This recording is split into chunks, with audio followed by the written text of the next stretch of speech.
Dipti is looking at them for us. The Archbishop of Canterbury, the head of the Church of England, is facing calls to resign. Tell us why, Dipti. Well, the Archbishop, Justin Welby, is the head of the Church of England. He's also considered the leader of the global Anglican community. Welby is facing the heat after a review into the Church's handling of the John Smith case, John Smith being one of the most horrific and prolific sexual abusers associated with the Church. The former lawyer, now deceased, inflicted physical, sexual and psychological abuse on dozens of boys and young men from dating back to the 70s up until 2018 when he passed away. The review found that the Archbishop held a moral responsibility to investigate these cases once he was aware of it in 2013, but that the Church actually covered it up. It's why a lot of the papers are headlining on this today. Time to go, Archbishop. That's what Metro says, echoing calls by a petition set up by 3 leaders of the Church of England's governing body, calling on him to go.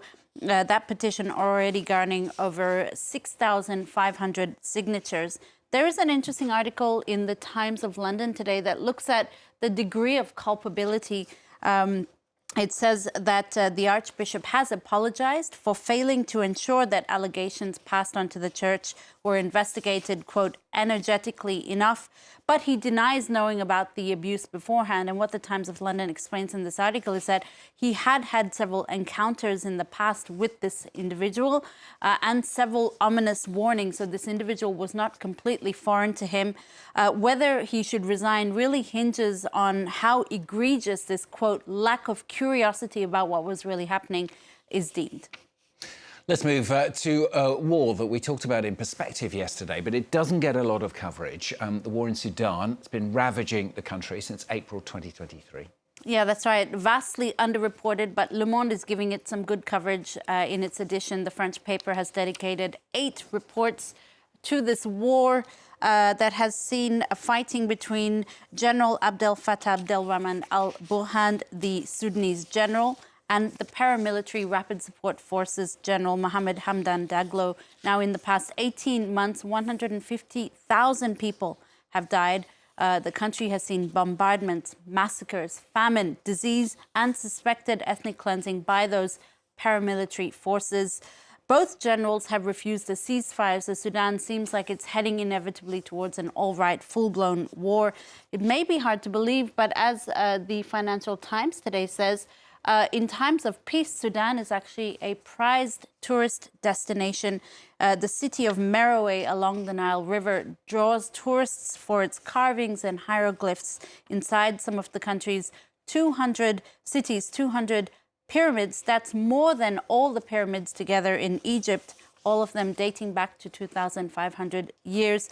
In the wake of fighting, armies have been accused of looting priceless treasures from museums.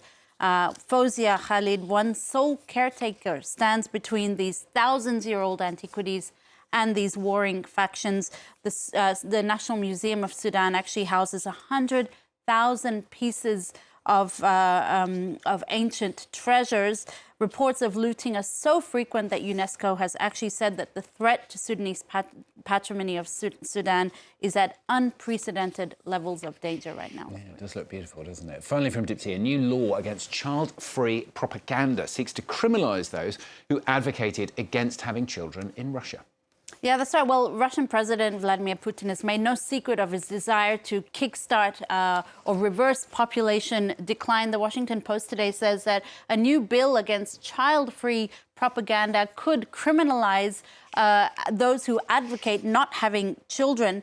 In particular, it could extend to advertising, television, film, online content where portraying people as being happy without children or being miserable with lots of children could become punishable by law. It's part of Putin's desire to return to what he calls traditional Russian values. Now, on that note, let's end with this story from Gizmodo, which says that the disgraced Russian CEO of the messaging app Telegram, Pavel Durov, whose company is being investigated for criminal activity, is actually playing his part to boost population. A clinic in Russia is offering free IVF to women under the age of 37 as long as they impregnate themselves with his sperm. It is not his first, and I quote Gizmodo, his first jizz giveaway. The tech CEO says he has already fathered over 100 children in 12 countries and plans to open source his DNA. I say it's a good thing he's a billionaire, Stuart, because he will need a lot of money to pay for all those kids. Yes, that's certainly true. All those diapers, all those nappies, incredible. Dipti, thanks a lot, Dipti, with the papers on France 24. More news in just a few moments' time.